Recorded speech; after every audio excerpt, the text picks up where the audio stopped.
Hi, I am going to take you through a sample ELA lesson that was planned in a traditional 45 to 50 minute class schedule, and then show you how that transformed into a 90-minute block.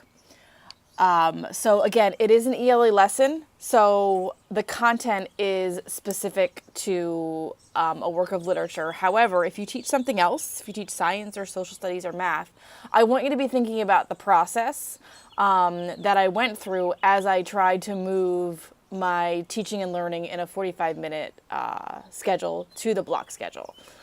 So always start with the standards, obviously. So my primary standard is up here. I have it highlighted in yellow for you guys to see.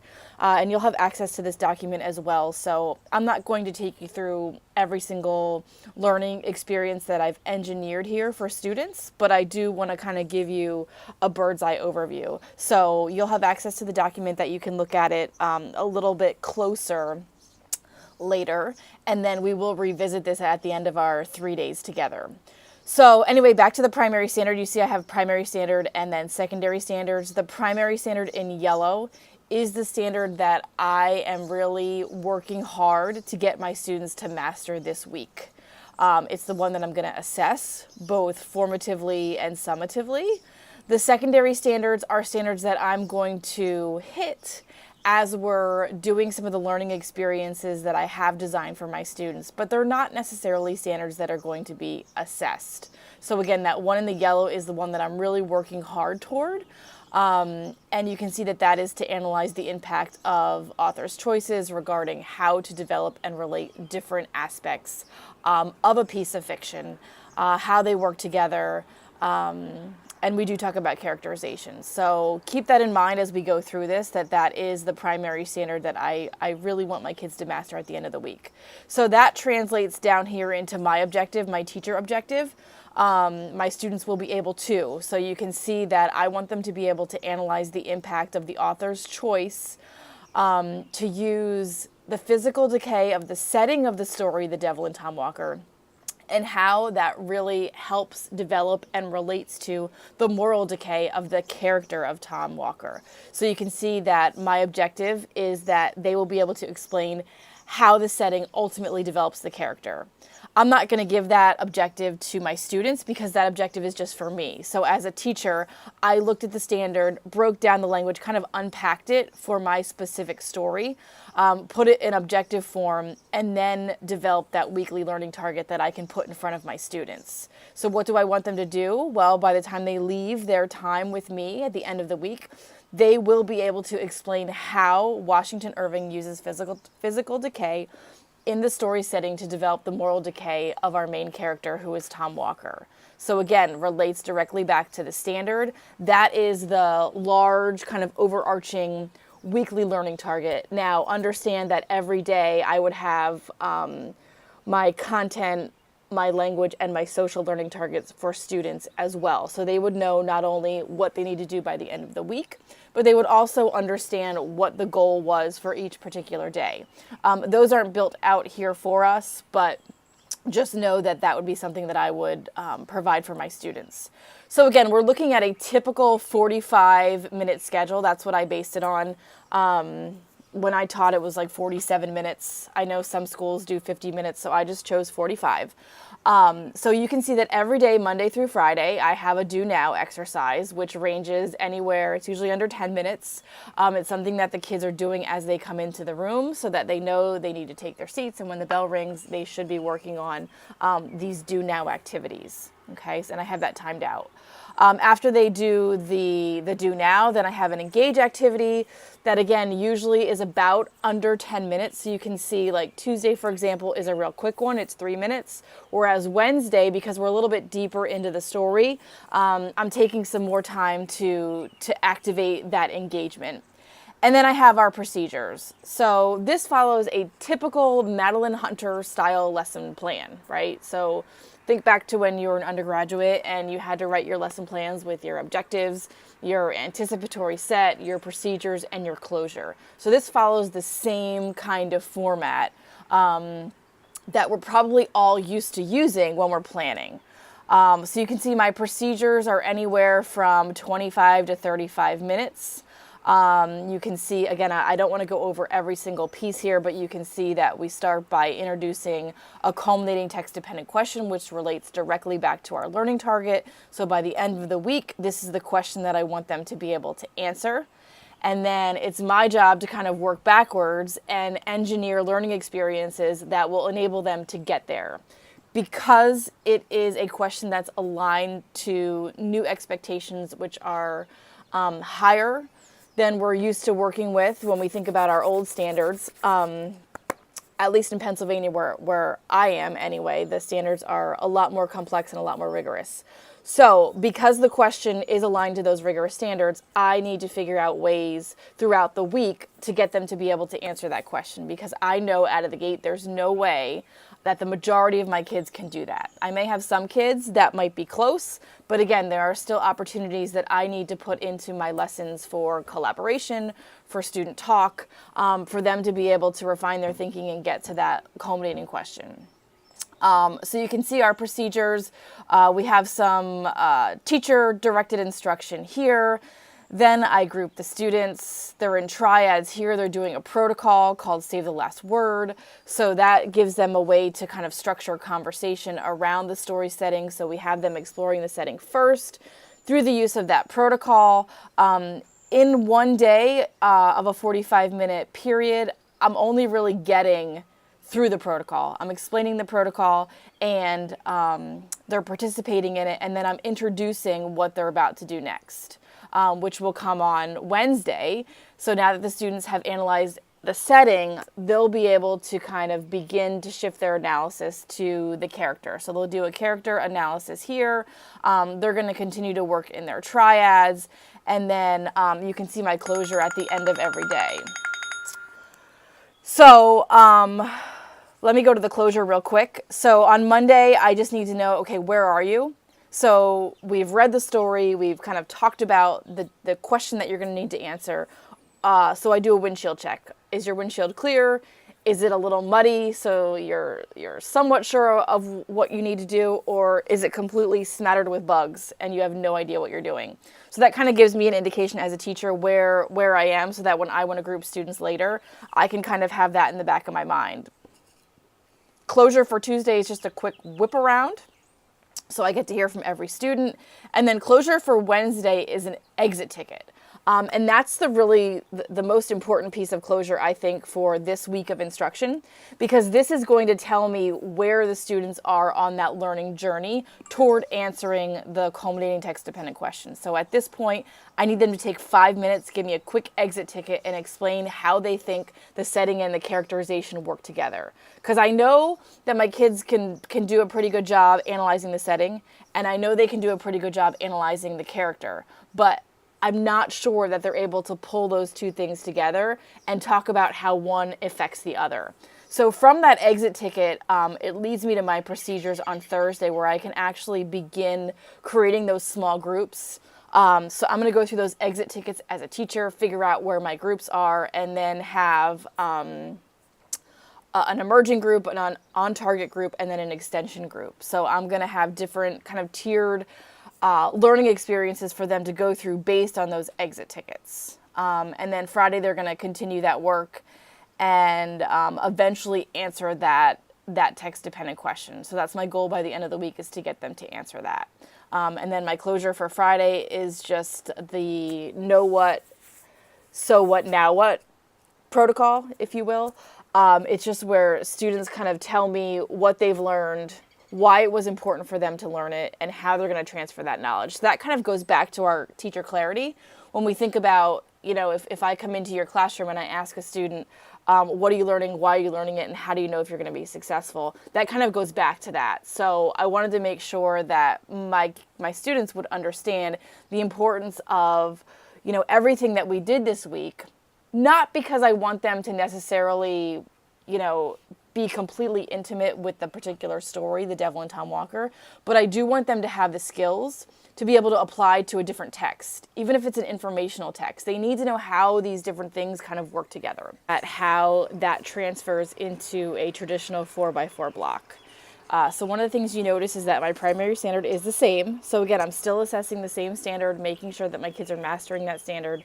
My secondary standards are the same. What you'll notice is different is that I have an extra objective because I have more time. So I have 2 objectives which translate into 2 learning targets for my students. So not only do I have the opportunity to engineer some experiences for them to be able to analyze Washington Irving's choice and connections between his setting and his character, but now I'm able to introduce another text, which is a poem, at the end of the week to give them more practice at this standard. So you can see there are 2 objectives, 2 learning targets, and you'll notice right immediately when you look at this that the table looks different. So whereas in my original table, I had a column for each day and it was kind of narrow. Each column was narrow. Now in my block schedule, I've created the table a little bit differently. And instead of columns, I have rows. Because one of the things that I need to be aware of as I'm teaching in a block is that I need to have those multiple states of change. And those rows really remind me of that. So I know that if I put in my first row here that kids are doing independent work, when I transition into my next learning activity or learning experience, I know that I should be switching up the type of instruction that's happening in the classroom. So if I'm doing independent work, you can see I go from independent to whole group to small group discussions to then targeted instruction with small groups, back to whole group instruction, and then I close out with my individual work. So these rows, I'll just scroll through this quickly. You can see that as a teacher, they really helped me plan and keep those states of change in mind as I was thinking about my students mastering this standard and thinking about the opportunities that I wanted to design for them in order to do so. So again, I'm not going to walk you through the whole thing because you guys will have access to this document and you can certainly read it. But one of the things I did not want to do is I didn't want to take my information from up here. So I couldn't take my Monday and my Tuesday and just simply mesh it together and put it into my block for Monday in my 4x4 schedule. Because you can see, I'm not going to do a do now, an engage, and a closure twice in a lesson. So you cannot, when you plan in a block, you can't just take your traditional plans and kind of try to combine them into a 90-minute period. It's not going to work because of the structure of the traditional 45-minute period, but it's also not going to work for another reason. And that is because we need to make sure that we're having those states of change. And in a traditional 45-minute schedule, we often don't have the opportunity for that. You know, we're working bell to bell, and I know when I was teaching in a 47-minute schedule, I often felt rushed because I had to have that opening, I had to have that closure, and then I had to have my procedures in between. With a block schedule, I have some more time, so I can kind of breathe a little bit, slow it down, think about how I want my kids to be able to explore the content, while also really being more aware of the pedagogy, the how of their ability to take in this content, to learn this content, and then to be able to transfer those skills.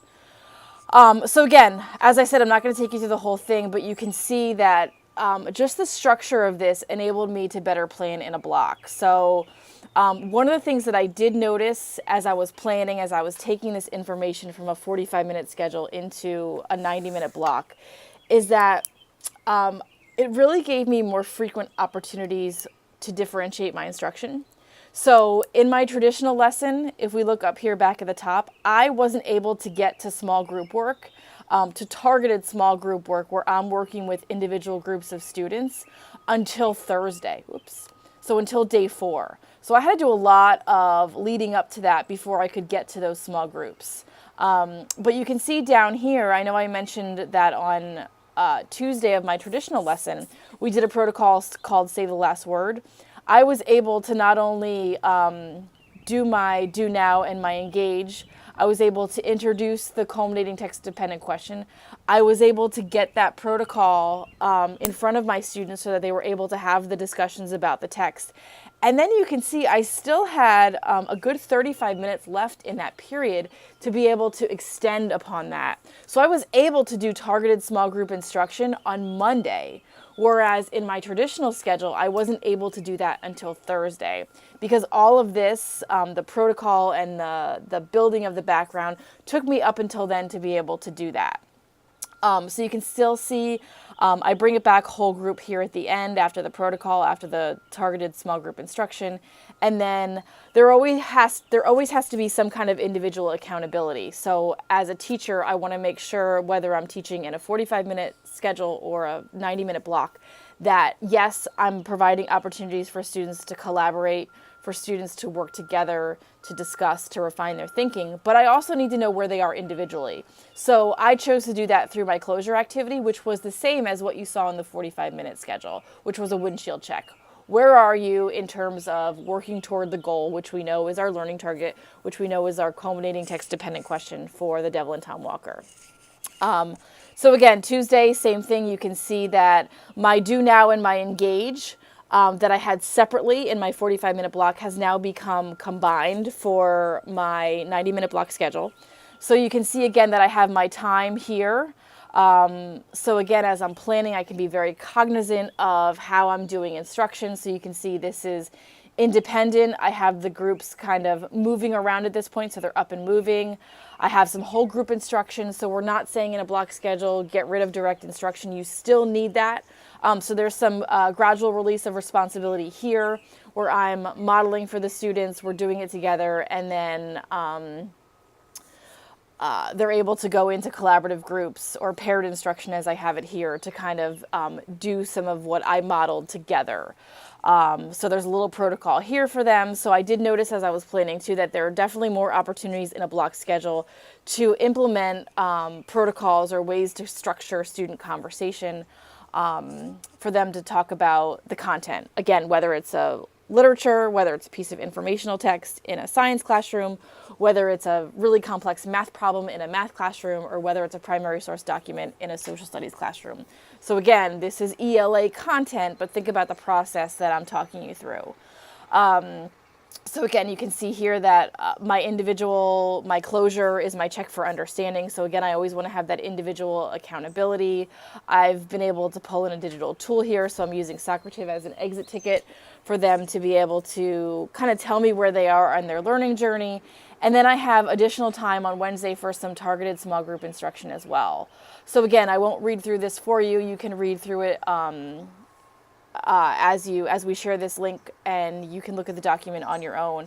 But I'm hopeful that at this point you can see how the planning has definitely changed. So I've gone from those narrow columns and thinking about my anticipatory set, my procedures, and my closure, to now thinking about, long term in 90 minutes, what can I accomplish? What can I engineer for my students to be able to reach this learning target? So just as an educator, as I was doing this, I noticed that I was able to definitely slow down and go deeper into the content. I was able to pull in more rich instructional strategies that enable them to really grapple with the content, whereas in a 45-minute schedule, I didn't feel like that. Even though I didn't implement this, I was feeling very rushed when I planned the original pieces that I talked you through. And then I have Thursday, Friday there, so you can see how we now kind of transition into another text. So by Wednesday, we're done with the Devil and Tom Walker. The kids have answered that culminating question, and now I'm introducing a new text. And you can read what I would have them do on Thursday and Friday. So I didn't build that out for you guys, but I did put a little blurb in there so you would know where I was going next. So that pretty much kind of sums up the difference in planning. I'm hopeful that my metacognition kind of helped you think about how you're going to transition from, what you're typically used to planning in a 45 or 50-minute class period to now planning in a block schedule.